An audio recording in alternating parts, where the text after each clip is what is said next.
This is Greta Heinemann, and you're watching the TV Writer Podcast. My name is Gray Jones, and I want to welcome you to the TV Writer Podcast, partner of Script Magazine, episode 110 for August 11th, 2020. Well, today I have the pleasure of bringing you an interview with Greta Heinemann, who wrote for NCIS New Orleans and also for NBC's Good Girls, and she's got a couple of other projects in development, including one at HBO-Max and a feature film. You're going to love the interview. She's got lots of great stories about how she came literally from the Bavaria-Austria border, not knowing English. As a matter of fact, she didn't even start learning English until she was 14. All her, everything she had to do to even come to the States, and then what led to her being on those series, which included the not only the CBS Writers Mentoring Program, but also the Humanitas Program. If you'd like to support this podcast, you can do it for as little as 25 cents per episode. You can find out how you can become a patron of the podcast or a sponsor of the podcast at tvwriterpodcast.com/support. Make sure to subscribe on all of the places you can find this podcast: Podbean, Spotify, iTunes, YouTube, the tvwriterpodcast.com site, or also at scriptmag.com, and now also on Pandora. And if you're on Instagram, please follow at TV Writer Podcast. Please do follow me on Twitter. At Gray Jones is my handle. You're going to love the interview. Let's roll. Well, this is Gray, and I'm here with Greta Heinemann, who wrote for NCIS New Orleans and as well for NBC's Good Girls. She was a supervising producer on that before COVID hit. Oh, no. But how you doing, Greta? I'm good, considering that we're all stuck in our homes, and you're probably going to hear my dog bark and all kinds of things. Yeah. Well, at least with writers, you can write from home. That is very true. Feels like a writer's strike in some ways. Yeah, I mean, it's not, because we're all working. Yeah, that's true. That's true. Yeah. Cool. Well, I definitely loved your bio when it talked about your beginnings. The Bavarian-Austrian border, it couldn't be farther from Hollywood. Tell me about how you started then, and then how you made your way to Hollywood. And I actually have a special interest. I spent some time in Germany. My dad was in a clinic, and do you know where Bad Heilbrunn is? Near Bad Tools? Yeah. Yeah, by my grandparents, actually, not far. Oh, cool. Yeah, so I know the area somewhat. I was there for a few weeks. But tell me about it. Tell me about how you grew up, how you learned English, and how you made that journey. Yeah, absolutely. I mean, I grew up, as you said, on the Bavarian-Austrian border in a tiny, tiny village called Burghausen, which the claim to fame is that it has the longest castle in Europe, which I think kind of makes it probably the world, because, you know. But yeah, I grew up there, and if you want to picture it, they shot The Sound of Music just down the street from there. So that's how it looks. And I had my family story is a little bit funky in that through just a chain of odd circumstances, I ended up finding myself living alone in a 12-bedroom home at the age of 11. At the age of 11? Yes. Wow. And so I was kind of doing the Pippi Longstocking thing where I'm like kind of taking care of myself and sort of like figuring out how to, make money here and there to put food on the table. And as you can imagine, what happens when teenagers do that, you get in a lot of trouble. Mm-hmm. And so I did a lot of that, a lot of trouble. But then when I would come home at 3 a.m, like, being out partying or whatever not, I would always put the TV on. And they had this really odd, like, Austrian TV station that was rerunning all kinds of American action movies, like sort of the B movies, I would guess. Like now in retrospect, like I grew up on a very healthy Schwarzenegger, Bruce Willis diet. Oh, yeah. And I did too.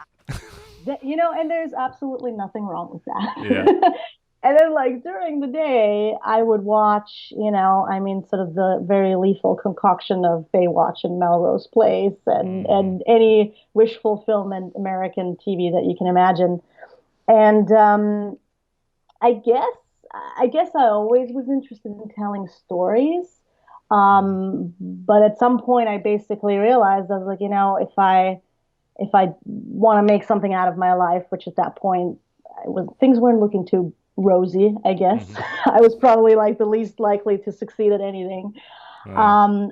I decided that I would become something in the entertainment industry. I wasn't at the time. I wasn't sure that I wanted to be a writer. Mm-hmm. And it's funny because like, so many writers always go like, "Oh, I love reading and I love getting lost in books," and that has never been me. Like I have Mm-hmm. always gotten lost in movies, and so like some people were like, "You should be a producer," because I am, I guess, German in that I'm organized Mm-hmm. and do things in a systematic way.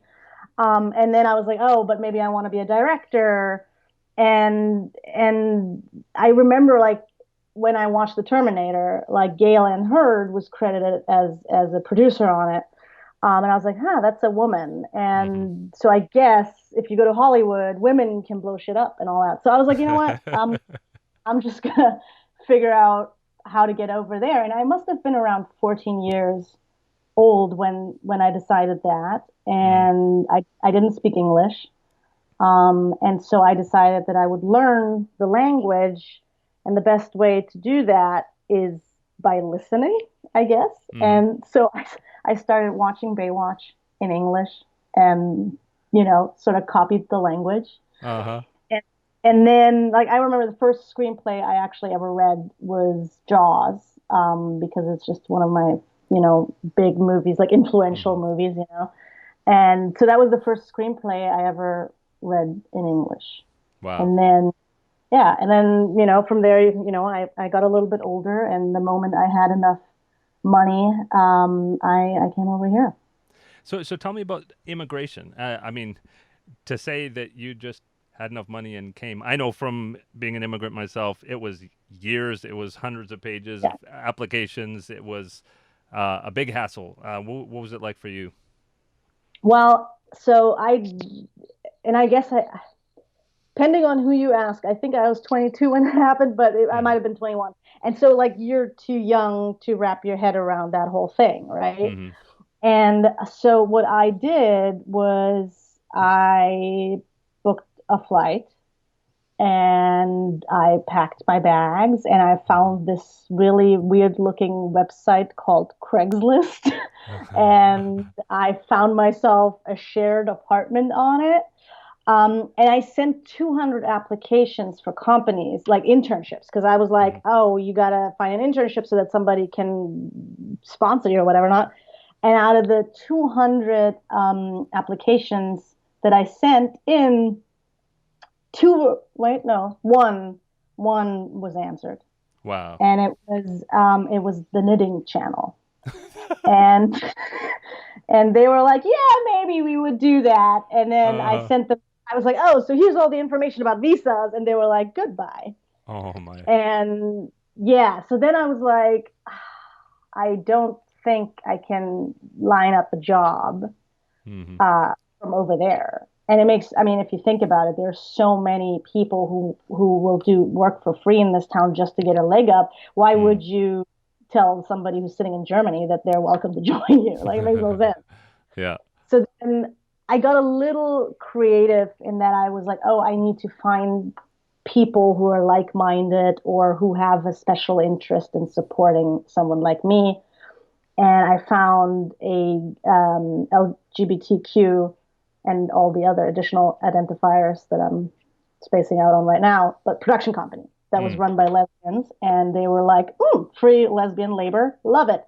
And so they ultimately said to me, if you can get a plane ticket, if you can get a place to stay, if you can swing all your bills, you are welcome to work for us for free.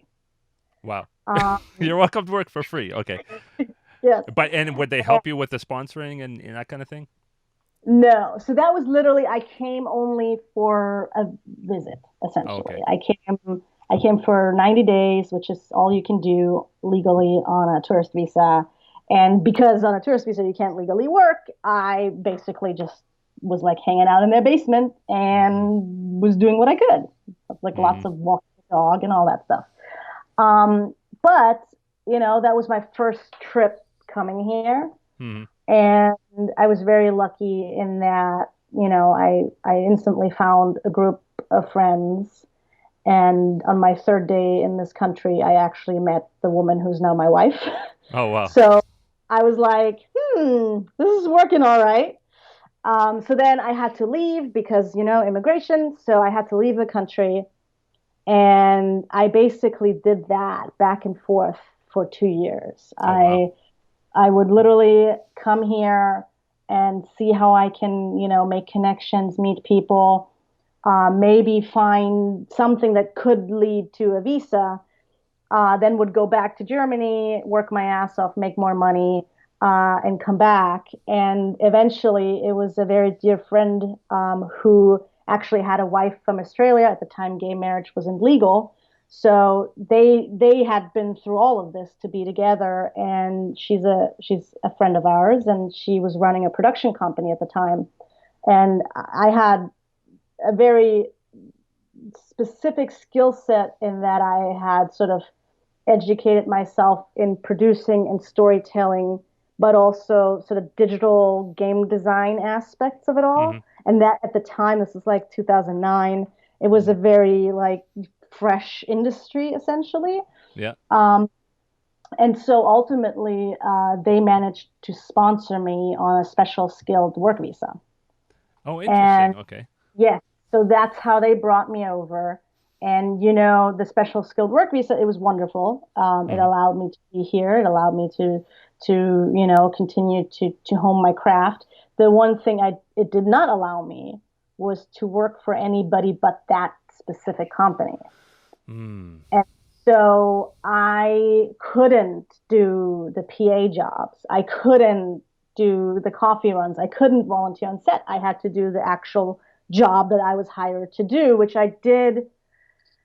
Oh, I don't remember exactly. It must have been like 4 or 5 years long. Like it was a long time because you Mm. get those visas usually last for 3 years and then they need to be renewed, which it was.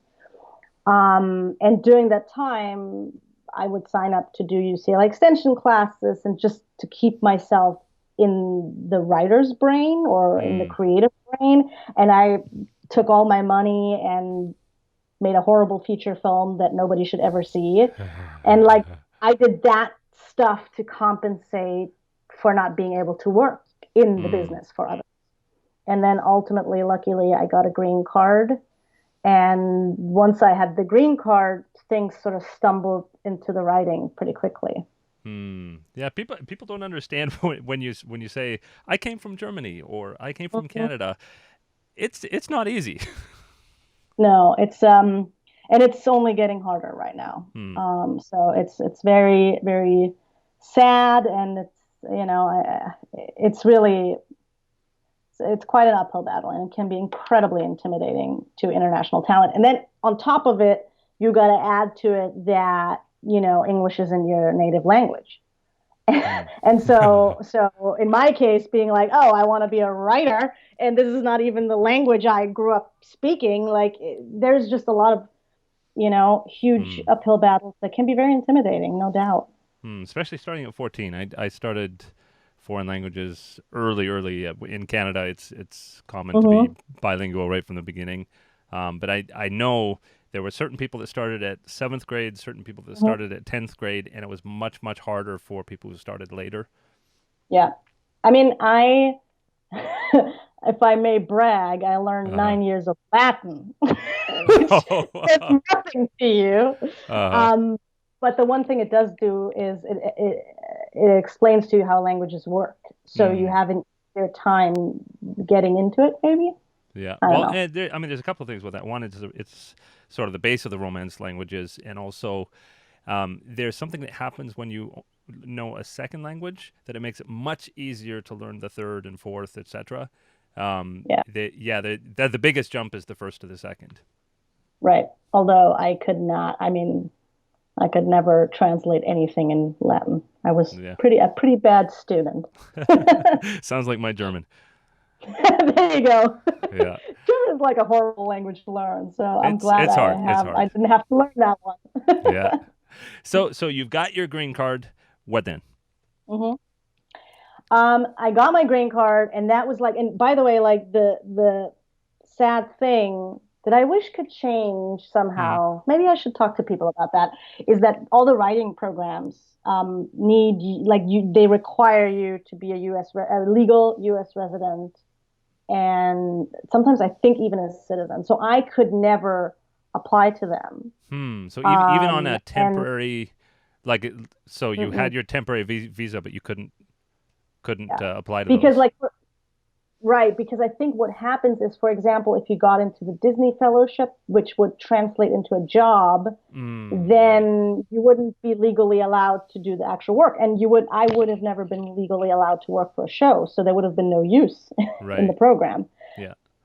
But yeah, so the moment I could, like it was like all hell broke loose, Hmm. and my first step was applying to the fellowships. Yeah. At the time, I was producing a sort of an interactive show for Google. So that was like my day job, and Mm. then I would do the fellowships, and then ironically, after the Google thing wrapped, and I was at this time, I mean, how old was I? Probably like 27 or 28, which like sounds super silly to say, but I was Hmm. probably too old to be an intern or a PA.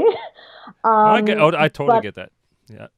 right, it's like it's Hmm. crazy. But and so what I did is like every day when I would go to work, I would drive over the Barham Bridge to Hmm. this special skill job that was sponsoring me, and I would drive over the Barham Bridge and I saw the Valhalla building, which is Galen Hurd's production company. Hmm. And every day I would drive by there and I was like, there she is, and I can't get anywhere near her. Um, and kind of creepy. No Yeah. offense. And then what I did the moment I could, some friend told me that they were looking for interns. And so even though I was too old, I put my hat in, like my name in the hat, and they brought me on as an intern to, do coverage for them. So that was theoretically my first like business job, Hmm. and that was running parallel as the fellowships. And doing coverage is one of the best educations in screenplays. Yes. And it also it is a huge education, and I think it also gives you a lot of respect for just how much is out there Hmm. and how you would others want to read your work and be respectful about it and how to feedback it. I think Hmm. that was a very cool. It was a very short internship because I got into one of the fellowships and then had to be an asshole and leave the job early. Hmm. but Yeah. learned a lot. And so that was CBS Diversity.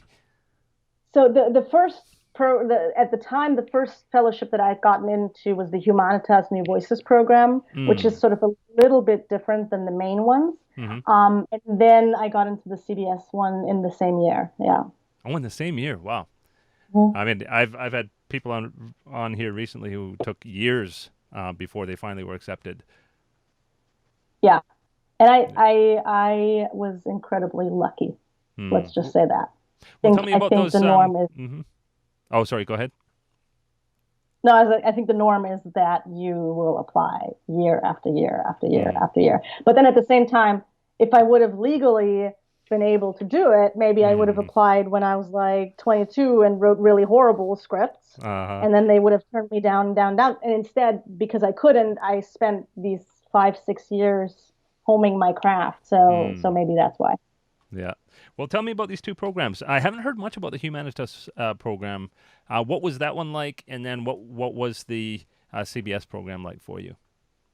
Yes. So the Humanitas program, and it has changed a little bit since. So Mm. I don't know how much use there is in going into great depth. But what was really awesome about the program is it is obviously it's from the Humanitas Foundation. Mm. And what they do is they pair, I think it was four like grantees or fellows Mm. with showrunner mentors. Oh, wow. And yes, and showrunner mentors who had a deal at a specific studio. My mentor was Pam Visay, who at the time was running CSI Cyber Mm. and had a deal at CBS. And then that showrunner essentially would supervise you writing a script. Oh, wow. to show to the studio. Yeah. And what is even better is you got a really nice check. Really? And oh my God, I literally had 200, like that was it. I had $200 left Uh-huh. for good. That was it. There was $200 in my bank account and a $900 1988 BMW that wasn't running. That's all I had. And then I got the Humanitas check, which at the time was $20,000. Oh my goodness. And that literally saved my ass. So Wow. yeah, so that was that program. It's changed a little bit since, but it's still Mm. up and running, and it's a wonderful program to be a part of. Wow. Um, and the CBS program, I mean, and I'm sure your listeners or viewers, whichever one it is, Mm. will know about them. But there's basically the big fellowships, which are, oh God, NBC Writers on the Verge, CBS Writers Mentoring Program, Warner Brothers Mentoring Program, Mm. ABC Diversity Program, I think they call it. Then there's a Fox Diversity Initiative now. Mm-hmm. And then HBO recently has done some new stuff. Sundance has done some stuff. I feel like Netflix is doing something now, maybe. Mm-hmm. So, and those fellowships obviously are like identifying young talent and nurturing them. And ironically, I was telling you before we started recording, I was telling you that I actually discovered your then podcast when I was prepping because you had Carol Yeah. Kirshner on, who runs the CBS program. And I was listening to the podcast Yeah. trying to figure out, like, what do I need to do to make Carol like me? And so, yeah. So do you want me to talk a little bit about the application process or Sure. the Yeah. fellowship? Like what were your samples? What do you Yeah. feel got you in the door? Yeah, I mean, so when the year that I applied, it was a spec script of an existing show, which I feel like they're doing very little of these Mm. days, which I'm not sure I agree with. It's actually a really Yeah. good exercise to spec Yeah. a show. CBS still needs specs. Good, Mhm. as they should. Yeah. You're making me proud. No, but I did a Sons of Anarchy Hmm.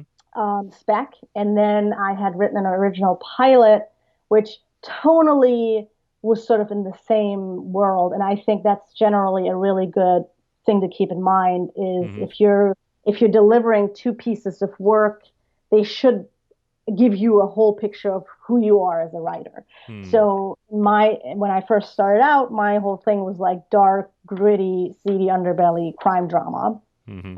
And so those were two that fit, and it was more like cable and serialized. That was sort of my direction. Hmm. And I think that's important to keep in mind is if you send them a, super dark, fucked up Handmaid's Tale and then a spec, and then you send them Zoe's Ultimate Playlist musical, then they don't know where to put you. Yeah. and and so that's an important thing. Then you need to write like a letter of intent or Hmm. like some sort of statement essay. And that was a real challenge for me because, again, I didn't grow up here. Hmm. And the whole college application process with the essays and all of that it's such an American thing. Hmm. Like where I come from, and you might be able to relate, like where I come from, it's like, I've done this, this, and this, and this, and this is why I'm qualified for the job. Yeah. It's not like when I grew up, my father always did this and I did that. And this is my identity. Well, ironically, I know Carol, and what you describe is more what she's interested in. 100%. Well, and also like if you look at it like from a just objective point of view, in Hmm. retrospect, I now get it because if you're going into a writer's program, the people who are running the writers program and the executives who you'll meet, Hmm. they need to remember you Yeah. and they need to understand who you are. And you need to be able to tell them who you are as a writer while at the same time giving them a really good idea of who you are as a person. And you have to do that in 2 minutes or less Hmm. because that's oftentimes the time you will get. And it's almost like a personal log line. Yeah. And I literally was just on a call with a Disney exec yesterday, and I sort of told her my story, and she literally said, she's like, Oh, yeah, I have never heard that one. And I was like, people kind of were like, wait, she's like the German girl who learned English watching Baywatch.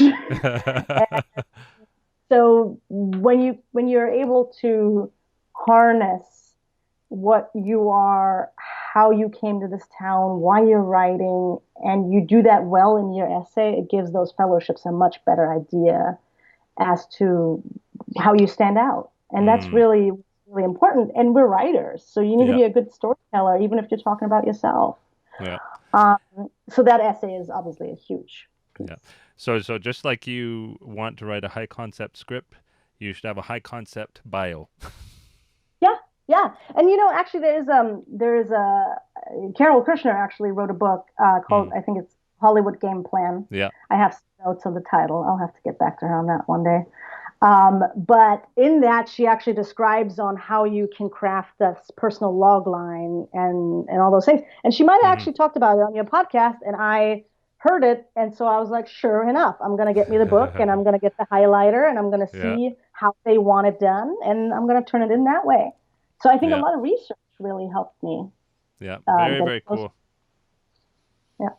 And so in the program, I do know a lot about the CBS one, but they workshop the show running meetings. They pair Mhm. you up. I mean, you have showrunners come in and present to the class, but Yeah. talk about that experience for you, because that you had already had an experience with one showrunner. How was this helpful in developing further?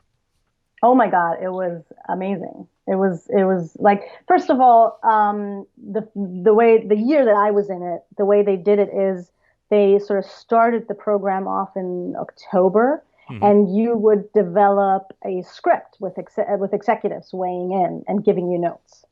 So that was an amazing process just in terms of professional growth, Hmm. because you can, take classes or you can work with peers, but at the end of the day, executives are the reader gatekeepers and they'll read Hmm. you. And so getting their notes just gives you a much better understanding of how their brains work.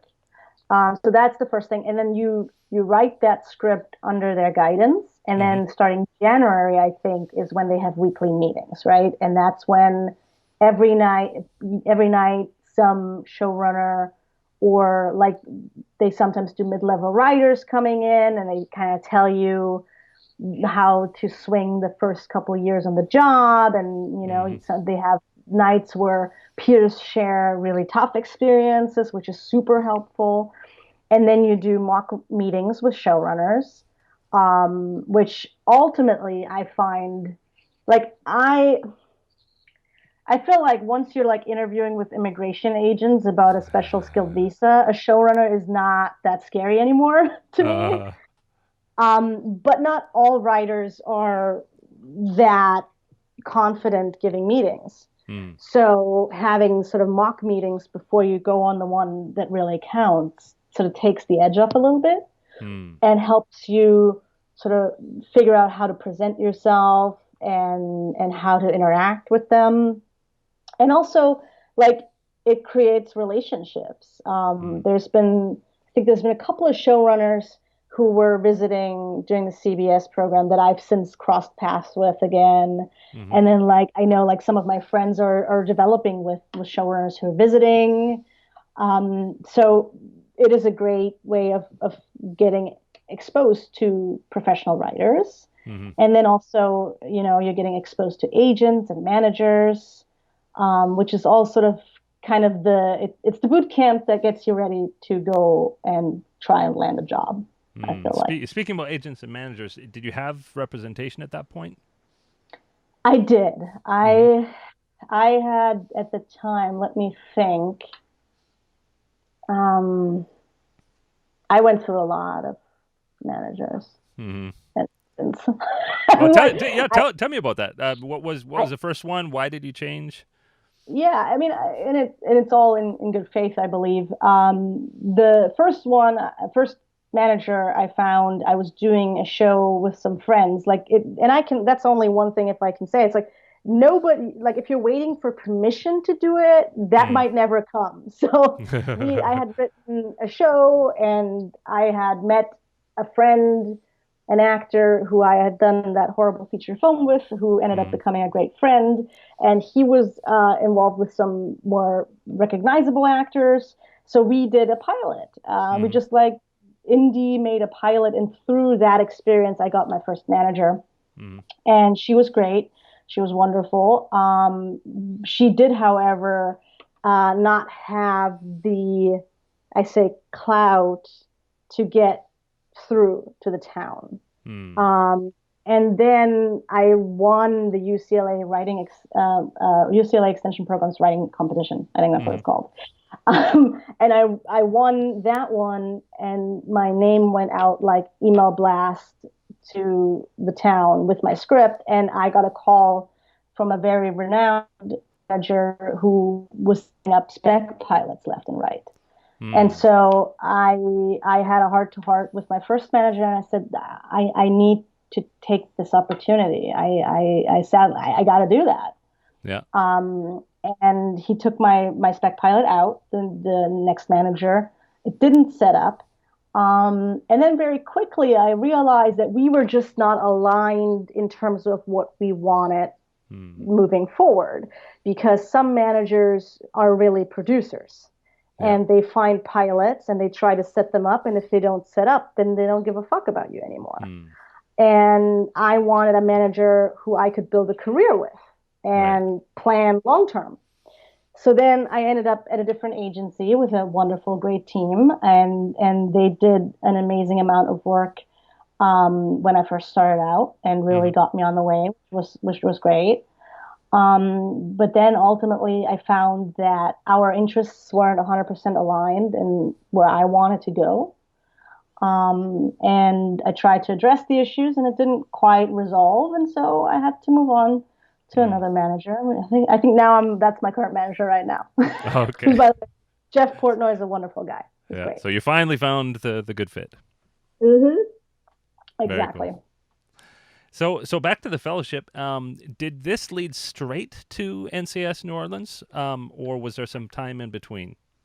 No, it did. So it was complicated, as most things are. Mm. But it was funny. Out of the program, I heard that they were setting some people up with meetings on the show, Mm. and the showrunner at the time, Jeff Lieber, and again, just to give you a little idea of how interconnected all these little things sometimes are. Mm. When I was doing that very short internship at Valhalla, Yeah. he was developing a pilot with them. Oh And wow.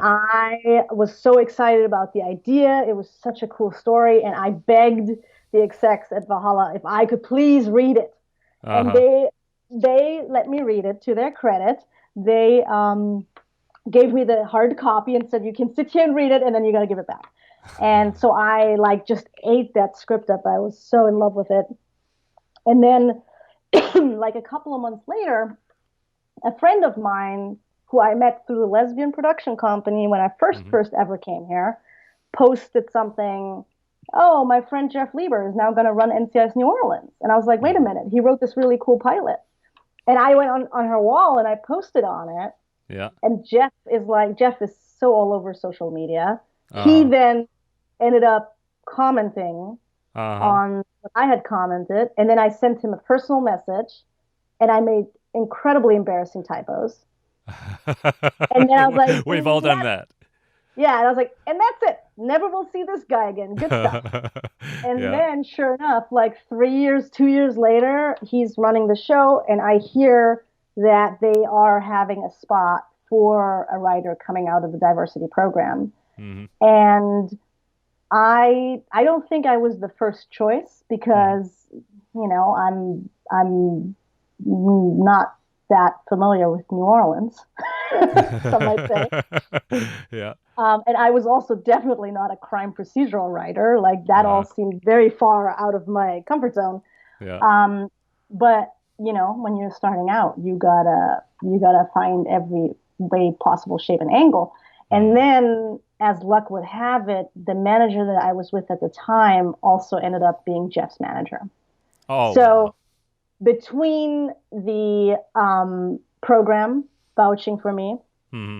and my manager getting in Jeff's ear and everybody pulling, I ended up getting an interview with him. Hmm. And he is the most lovely human being, the most accessible guy, and Oh, a yeah. real estate guy. Yeah. And I am almost ashamed to admit it, but that was the only showrunner meeting I had, and that was the job I got. Yeah. Wow. Wow. And that is normal. That is 100% not normal. I totally know that. Yeah. I know of writers who have gone an entire season doing tons of meetings and not getting a single job out of it. Yeah. Yeah. And also, I will say to ease the annoyance factor of that unicorn instance, Hmm. I think I interviewed with him maybe in March, Hmm. and he was like okay, like let me figure some stuff out, but I want to make this work. And then I didn't hear for a month, Hmm. and then I emailed him. He's like, I'm on it. I'm trying to make it work. And then I didn't want to be a dick, but I ended up literally sitting on hot coals for I think it was 2.5 months Oh, until they wow. finally were able to find the money for me. Yeah. Wow. So So so that talk was about that experience. So 2.5 months later, you're getting on staff. What was your impression of yeah. the room? Um, Absolute utter culture shock because again, I couldn't do the coffee getting, and I can if I have any advice for anybody young, go do the coffee getting, Hmm. because like do the PA and do it so fucking well that they cannot deny you. Hmm. um, because I never could do that, and so I never knew. I'd never been in a writer's room. I didn't Hmm. know how it runs. I didn't know how people order lunch, and I didn't know. The only thing I knew about sort of the chain of command and what a staff writer should do, I learned in the CBS program. Hmm. And so then I came in, and it was really funny because I am always early. I am Hmm. so German. I am always early. And I remember sitting out in the parking lot of this job, and I mean, it was in Santa Clarita, so it was quite a commute. And Hmm. I was like probably an hour early. Yeah. And then I was like, I'm not gonna go in and be that weirdo. And so I sat in my car Uh-huh. and went in probably like 25 minutes early, which I felt was acceptable. Hmm. And I walked in and everybody was already there. I was the last one to arrive. And Oh, wow. I was like, shit. And then also I think that year there was only two new hires. So it was Hmm. me and the co-EP writing team.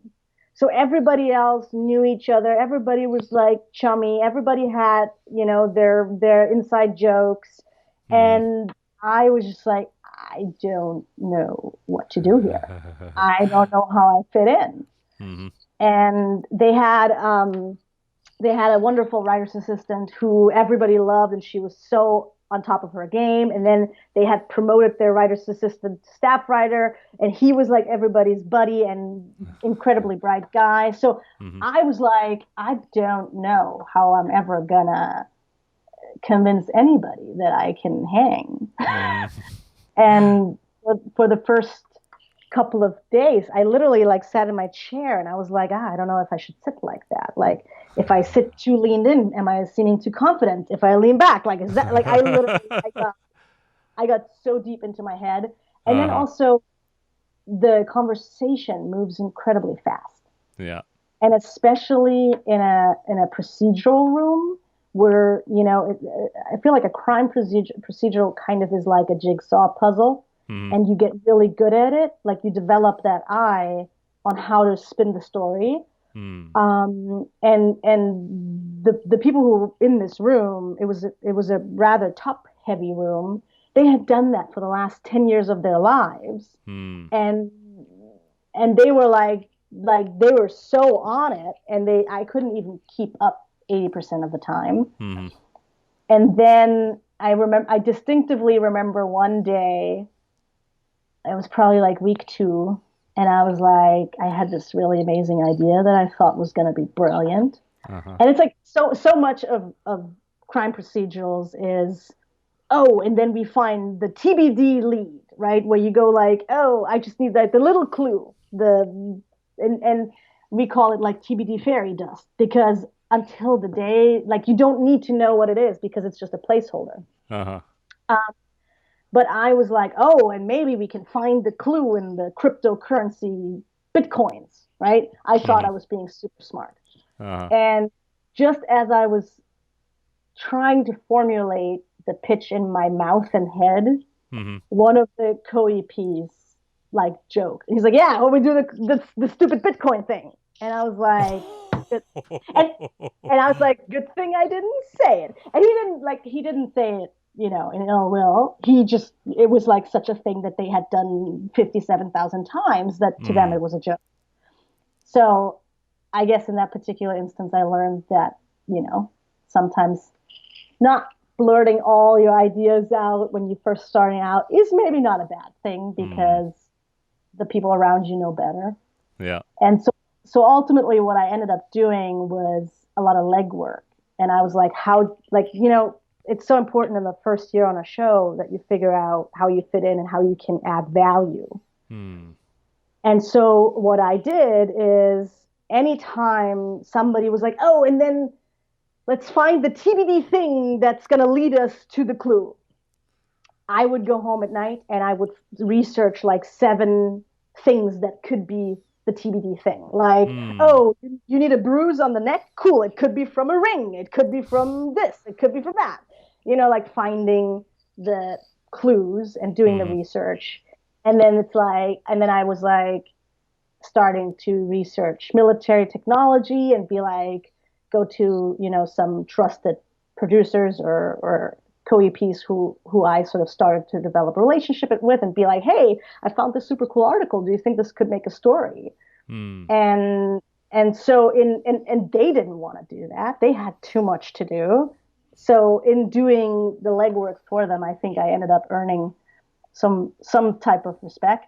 And then another thing that I found was I ended up being the person who was on set the most. Oh, I mean, interesting. I don't even remember how much time I spent in New Orleans, but I think I started the job.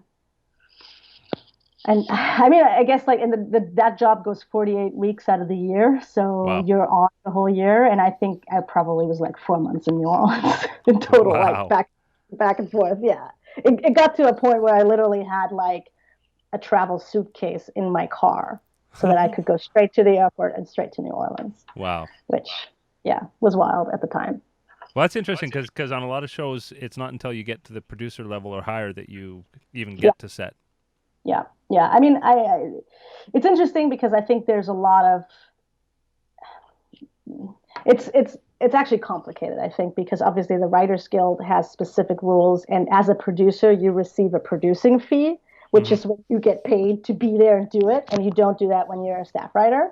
Mm-hmm. Um, at the same time, though, like for me, I I just found it so incredibly helpful to Mm. be on set, and I was good because I had done a lot of production stuff, so I was good running point, and I guess sometimes I can be a very German crisis manager, which Mm-hmm. is helpful on set. Yeah. Um, and so I learned a lot about what it means to be a TV writer being on Mm. set because nothing is more brutal than sitting on set and realizing that your prop master didn't understand what you wanted the prop to look like because it wasn't specific enough in the script. And then you're standing there and you got to figure something out and you get, you earn your stripes. Mm. Yeah. Very cool. So talk about sort of, was there anybody who mentored you through this time, or how did you sort of make the transition to the participating person in the room and really confident in Right. the room and that kind of thing? Right. Um, I guess I was probably raised by a tribe of older men. Uh-huh. No, I mean I'm joking about it, but there's been a lot of there's been a lot of transition on the show Mm-hmm. while I was there. I went through 4 years on the show, And I think in the 4 years we had 3 different showrunners, and it was just very um, fluid, I guess. Mm-hmm. And there's been showrunners that I learned a great deal from, and that I hold in high regard. And then there's some showrunners that I might have learned a couple of things from, like maybe don't do that.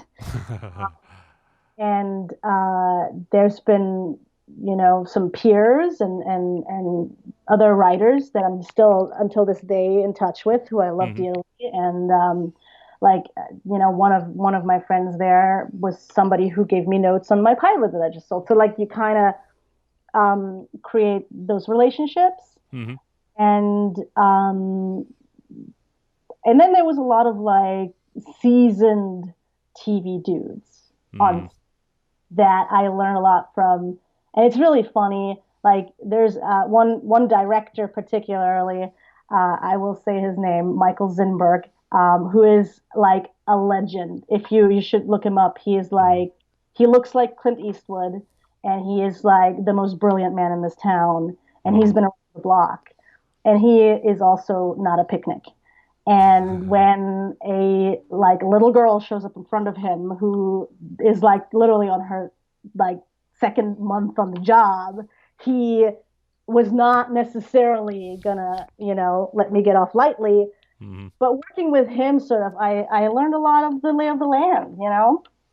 And he kind of became a little bit of a mentor. Mm-hmm. So yeah, there's a lot of guys. There were a lot of good guys there. Very cool. And by the end of NCIS, you were already developing projects. Talk about that time in between when you finished New Orleans and when you started Good Girls. Hmm. Yeah, it was a little crazy because it was sort of a flying transition. Mm-hmm. What happened is I was a producer in NCIS New Orleans, and I had written a pilot, an original pilot. And of course, if you're doing 4 years on maybe the oldest crime procedural there is on the air right now, you need to, and I never considered myself a procedural writer. I always considered myself more as a cable writer or Mm-hmm. streaming writer, whatever that means these days. Um, I knew that I needed to have an original pilot that is just super different. And so I ended up writing that while I was still on NCIS New Orleans. And then once CBS kindly let me out of my contract at NCIS New Orleans, the pilot went out wide, Mm-hmm. and it went very wide. Oh, wow. And like I think I counted it. I did 33 pitches on it. Wow. Yes.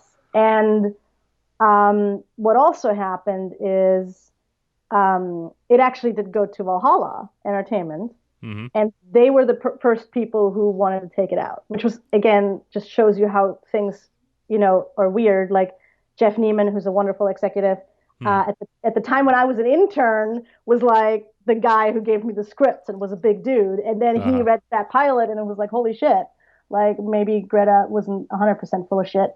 And they raised their hand, and then it went very fast. And Mm-hmm. usually there is sort of a process to it. Like you first go to producers, and then you go to studios, and then from the studios you go to the outlets. Mm-hmm. But now that's all different because Netflix is studio and outlet together.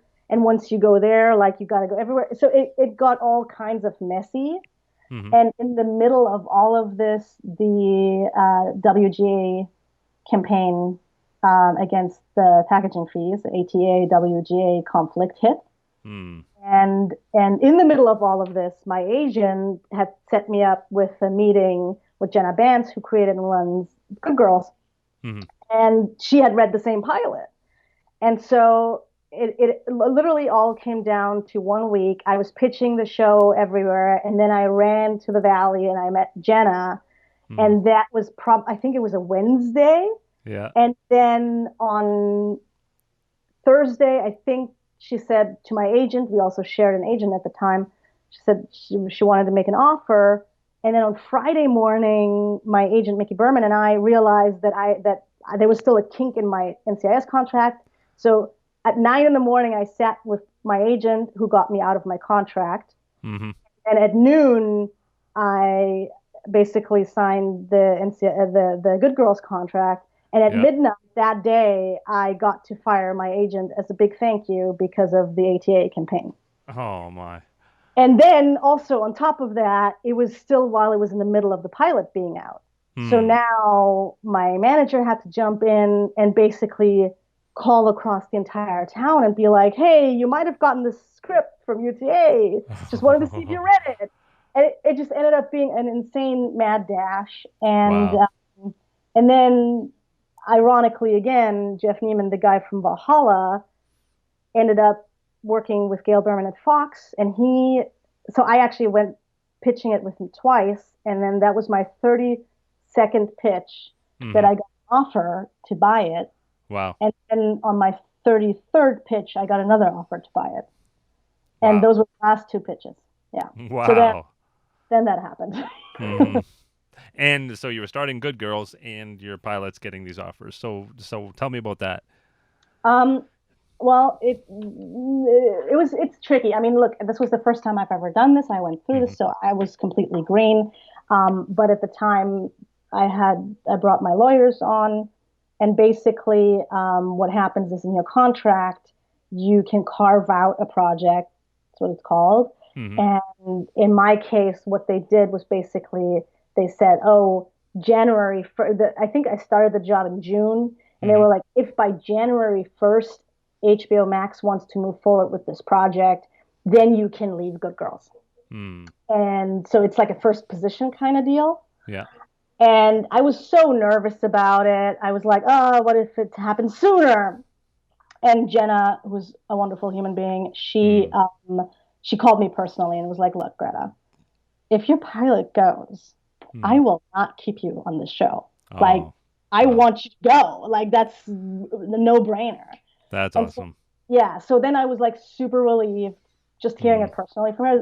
Sometimes I think we forget how important personal interaction is with lawyers and agents and all that stuff. And then in retrospect, now that I'm a little bit smarter, I'm like, nothing would have moved that fast. like I'm still developing on it now. Yeah. So it was a whole lot of hoopla for nothing, I guess. Yeah. Cool. We're going to take a quick sponsor break, and then we're going to come back to talk about Good Girls and your current projects. Awesome. DrivingFootage.com provides 4K 9-angle driving plates for film and television. Over 14,000 clips are available for locations all around Southern California, with more areas coming soon. A fully equipped camera car with height-adjustable rig is available for custom shoots and second-unit photography. Visit drivingfootage.com for details. avgearguide.com provides computer and gear rentals serving the LA area, including laptops with Final Draft, as low as $9 a day with long booking rates available. They also scan photos, documents, video and audio tapes, and film reels to digital, so you can easily share with your friends and family. Mention the name of the TV Writer podcast and you will get 10% off your order. Visit avgearguide.com for details. Full disclosure, I do own both of these companies. By supporting them, you help me bring new in-person video interviews to you. And we're back. So talk about Good Girls. This is now your second experience on staff with Jenna. What was that experience like for you? Obviously, a lot more confident. Well, I would not say that. I don't think that kind of confidence travels. But it was really interesting. It was funny because NCIS New Orleans was such a well-oiled machine, and it was, and also the nature of a procedural is just very, like, there was very clear direction, and it was very like focused, and you knew what you were going to do, and it was like, you want to call that sort of the military drill academy. I walked into Good Girls, and it was like Montessori school. and like it started with the fact that it's funny, like I'm like a stickler that way, but they did not have a table, and I'm like, really? Okay. How do I work in a writer's room if there's no table? There's just a bunch of couches. And Wow.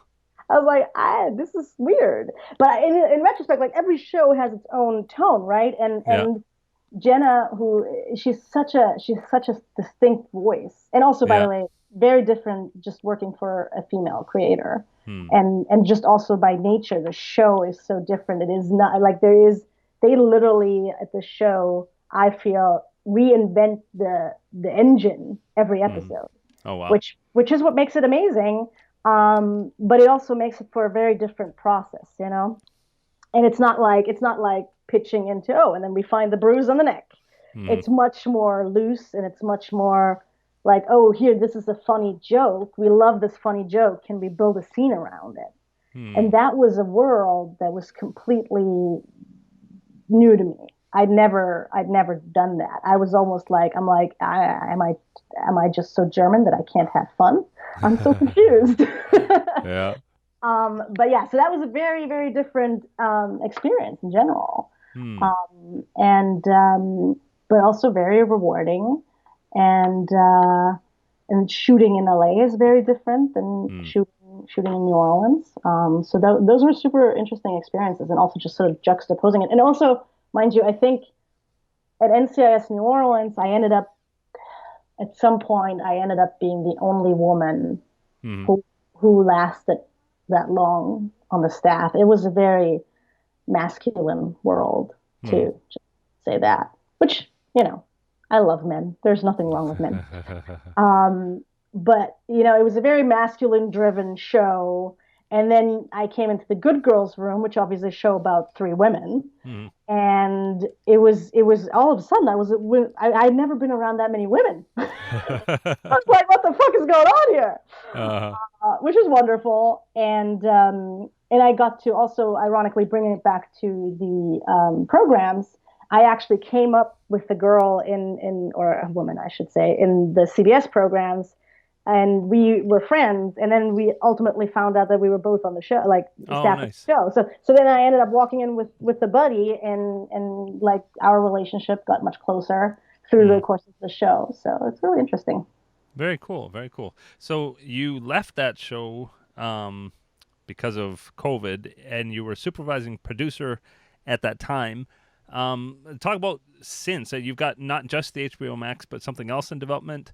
And what's the Mhm. last few months been like for you? Yeah, it was actually like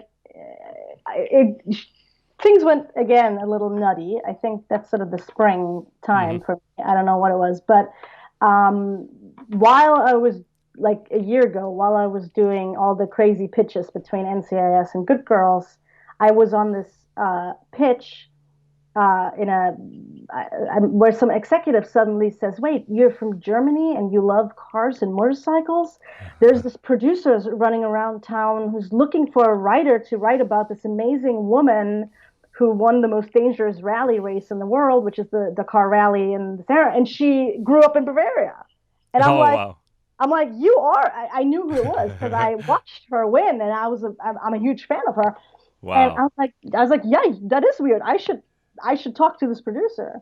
Hmm. And so that day I left the meeting, and I called my then agent, and I was like, who is this guy? And why Uh-huh. am I not considered? I did Yeah. the asshole thing. And I ultimately I found out the reason why I was not considered was because I was just too young. Like Hmm. it was a big boy project. But I kind of was relentless about it. And I was like, look, you can put any big writers in front of him. I still want to meet with this guy. Hmm. And if he wants to have coffee with me, I'll tell him what I know because I know this woman. She grew up 20 minutes down the street from me. And if anybody knows what it's like to grow up in Bavaria and Hmm. leave to go on a great adventure, I might know.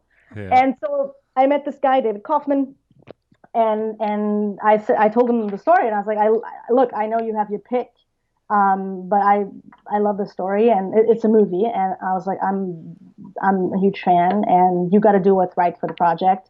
But I gave him, which is something I never do, but Uh-huh. I like I printed out a map and I marked like on Google Map, I marked where I grew up and I marked where the woman at the heart of this movie grew up, and I marked the roads that we would drive at night Oh, because I wow. would always drive to clear my head. I do it until this day, and Yeah. it was the same. Like it was like I literally basically drove by her house many Wow. times, And so I left him with that. And then he took a giant risk at the time and was like, okay, I'm going to give it a go with you.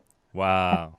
And so then the week before I started Good Girls, we took a pitch to a bunch of movie producers, and I ended up sitting in front of Kelly McCormick and Annie Martyr at 87 North, which is David Leitch's production company. Mm-hmm. And they were like, again, super cool experience talking to two badass women producers about badass woman race car driver, essentially.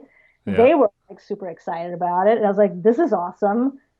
And they came on board and I started my TV job and I was like, what the fuck am I going to do now? This is getting so confusing. Yeah.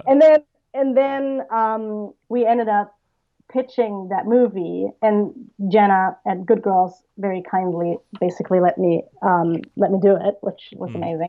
Yeah. We ended up pitching the movie and ended up setting it up, and at Amblin Entertainment.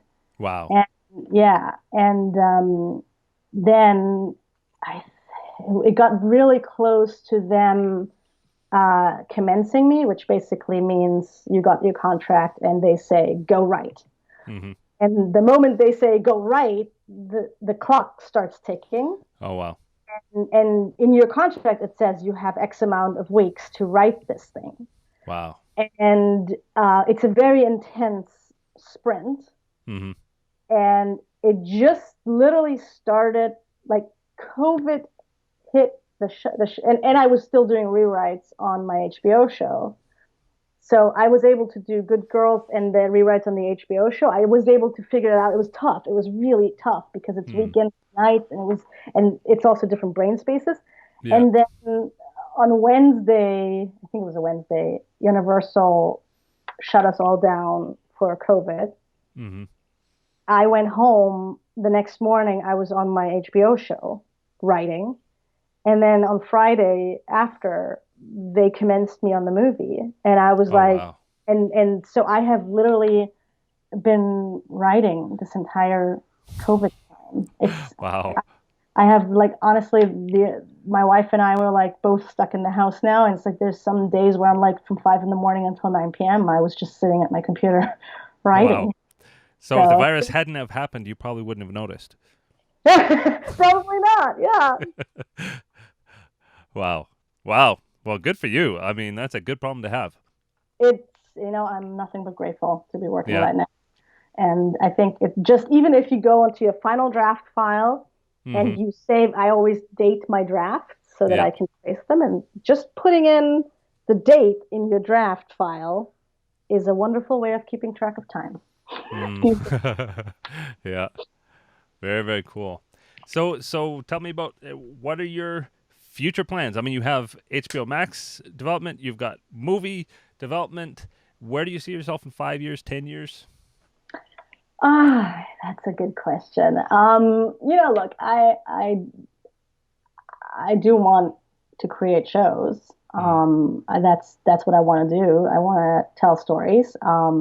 I want to keep developing. I want to find exciting new stories. And luckily, like now I'm slowly also in the position where I can work with other writers. And that's always been big for me too, is like to give back to younger writers because, it's the kindness of all of us that helps us. So there's a lot of that. I mean, in 5 years, 10 years, in an ideal world, I'll be writing the stories that I want to write, that I love, that I'm excited about. And if I should be so lucky to do that, I also want to help others do the same, So that's sort of what I'm hoping for. Very, very cool. Yeah. Yeah. So what would you say your least favorite part about TV writing is? This is complicated. I tend to be very antsy about ideas. And I tend to poo-poo any ideas that I have very early on. So the way my mind works is like, oh, this could be a show. And then I'm like, no, it couldn't be a show because of this. And it couldn't be a show because of that. And it's way too close to this. And it's dumb anyways. And Wow. so I'm certainly a harsh critic of my own work. Hmm. And so that is definitely that's a tough one because it's Hmm. sort of you're your own worst enemy. I guess ultimately, if I had to boil it down, the worst part about TV writing is being your own worst enemy.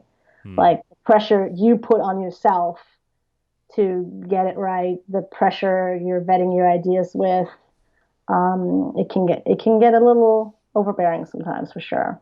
Hmm. And so, what do you do about that?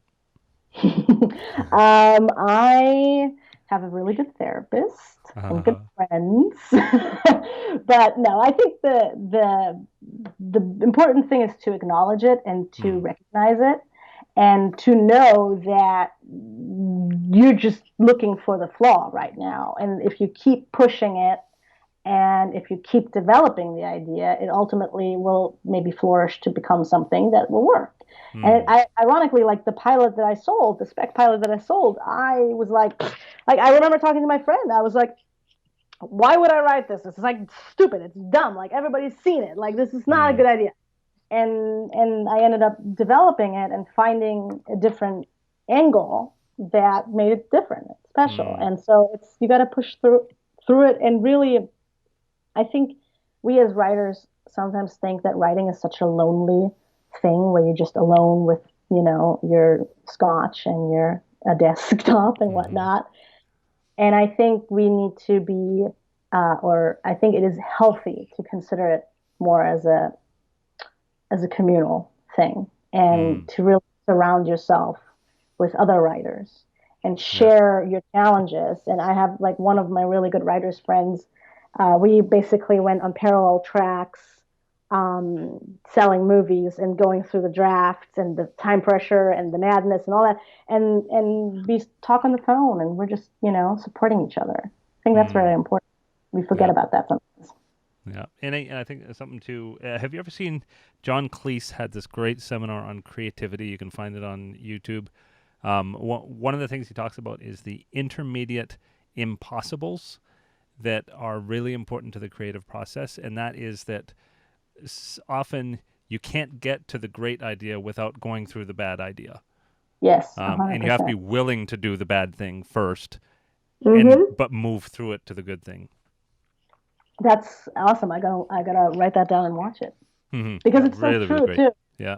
And I'm also like I am not a writer. I'm a rewriter. Hmm. Like oftentimes you'll sit there and you'll be like, oh, it's gotta be perfect, Yeah. and then you end up writing three sentences all day. Hmm. Versus if you just allow yourself to write the shitty version, you might write 10 pages, but you'll revise them and you'll revise them and revise them, and that's when you get to the good stuff. Hmm. Very cool. So, and what is your favorite part about writing for TV/movies?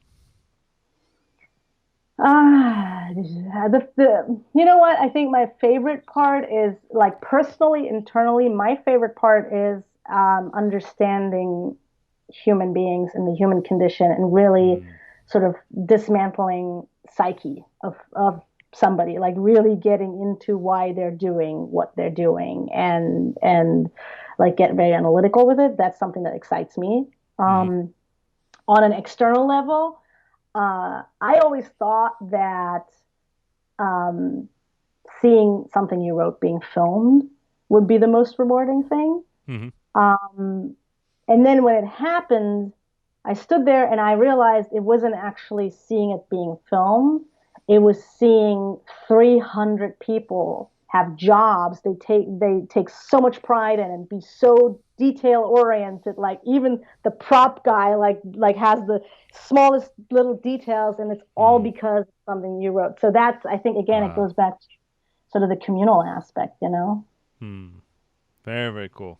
We're going to transition a little bit here to talk about sort of advice to greener writers. You've been in this long enough that you see people now coming in. What mistakes do you see people making that would be easy to fix? Bad PAs. Like Hmm. that's like the first thing. First of all, if you want to break in, you should be a PA. That's the bottom line. It is not beneath you. And if you think it is beneath you, then you're in the wrong industry. Right. That's number one. And then being a bad PA, that is like, to me, not excusable. I'll tell a quick story about this kid. He's a young man, but I met him in New Orleans. I was in New Orleans on set. I had like some really bad. I had the flu. I was really in really really rough shape. I was not healthy, and I probably had a fever. And I was sitting on set, and somebody goes like, "Oh, this little guy Cameron. He wants to sit down with you. He wants to be a writer. Do you have time to talk to him?" And I'm like, I sat down with him, and I was miserable.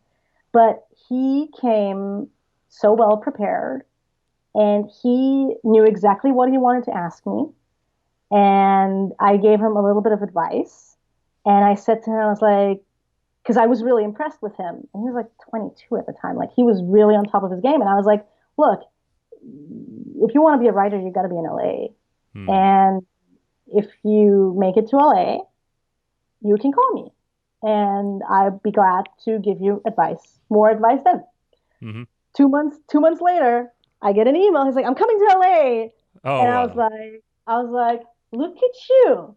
And sure enough, that day I invited him to come to the writer's room and observe. Mm-hmm. And then that day he was observing in the writer's room, and the lunch was brought in. And he was a guest. Yeah. But when the lunch came in, he made it his business to get up and get everybody's plate and put a napkin and put the utensils and put everything right and bring it to the person and place it in front of the person with the name. And all of a sudden he was like doing this meticulous, brilliant job. Wow. And I was just like, I looked at the showrunner at the time, and I said to him that later that day, I said, he's gonna see if you can help him get a job or something. And I forgot exactly what he said. He's like, I'm too busy to talk to him now, but if he keeps doing a job like that, he can work here. Wow. And the next season, he was the PA, and he did, I think, 2 years of that, being on point. Mm-hmm. And then he became the script coordinator, and now he's a staff writer. Wow. Wow. And he was never told to do that. No, he just like that's like I guess if you try to boil it down, if you can't be a good PA, why would a showrunner think that you can be a good team player and writer? Like, because you're trying to help a showrunner accomplish something. You're trying to be a support system, and if you feel like something is beneath you, then that's not really helpful. Right. And then the same thing too is like for green young writers. It's like if you're a staff writer, don't talk too much. Don't think you know it all. Like observe. Like don't talk too much, but also don't talk not enough. That's very important balance. Yeah. And find your way of contributing, and find your way of being able to take a load off the showrunner's back. And I mean, I guess until this day, I think that's what I try to do when I'm on a job. Yeah. I try to find the one thing where I can help the showrunner out, or take a load off, and I try to do that. And then the other thing that green writers do is send out material that isn't properly vetted. Well, yeah. So there's that. Yeah. And fight notes, that's even worse.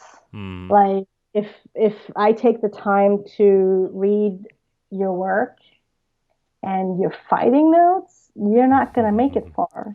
Like that's not how it's going to go. And I always try to explain to people, is like, if somebody's giving you a note that's like a style note, you can disagree, and that's your prerogative as the creator. But if somebody is giving you a note and you find yourself trying to explain it, then that it's not on the page. And you need to find a way to explain it on the page. Yeah. Very So, good point. yeah. Yeah. And also, I mean, all the way up to the showrunner level, everybody has to do notes. Like everybody. Yes. Like the showrunner has to do notes from the network. Yes. Everybody has to. It's part of the writing process. Yes. And I also think I always try to think of executives and producers as our friends. Like Hmm. a lot of writers get into this really odd mentality of they don't know what they're doing. I'm smarter. And, I mean, sometimes you'll get really rotten notes. Hmm. Sometimes you'll get notes where you're like, what the fuck is that even? But even those notes, if you take them seriously and you try to figure out where they're coming from, Hmm. they still elevate the material. And so I really always think, again, it's a team sport ultimately. Yeah. And if you don't want notes, if you don't want to adjust to the greater corporation umbrella that really dominates television, then maybe write novels. And Yeah. I say it like I'm an asshole. I struggle with it myself, but Hmm. it's just something to keep in mind, I guess. Yeah. Very cool. What do you wish? What do you know now that you wish you had known when you started out? Um, that's a really good question. Um,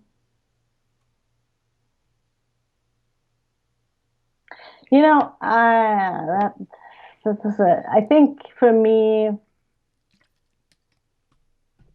I think sometimes you give it your all, and it's still not going to be good enough, Hmm. and that's not in your control. Like I think knowing that the only thing in this industry that you can control is the work you're doing. Hmm. So it's the work ethic, the discipline, the homing of your craft, Yeah. committing to homing your craft. That's all stuff that you can control. What Hmm. you cannot control is if you send the script out to market and literally a day before the executives read, a concept that is very similar to it is being sold by somebody who's bigger than you. Hmm. Your project is kaput, and you can't control that. Yeah. You cannot, and that's just what you got to accept, and that's just something that you have to roll with. And I think sometimes you won't get the job or you will get the job, and so much of it you'll never know. Hmm. Like, I mean, a good example is like this kid who's beating himself up because he didn't get a staff writer job, and it's sadly a true story. He didn't get the staff writer job and ended up blaming the diversity programs, being like, "Well, they're only hiring diverse people right now." And I was like, "Ooh, that's not Oh right, my wow. friend." And what ended up happening is that the very uninspired showrunner actually just hired his nephew. Um, Oh you wow. know, so, and by the way, I should say that, like, Hmm. don't do that. That's Yeah. that's that's another horrible no Hmm. if you do that as a young writer, Yeah. blaming Yeah. others getting jobs. Yeah. No. Definitely. And just facing the reality that projects just don't always go. I Mhm. mean, you could have the greatest project and it can make its rounds, it can have a lot of interest, and it can die Yeah, a horrible death.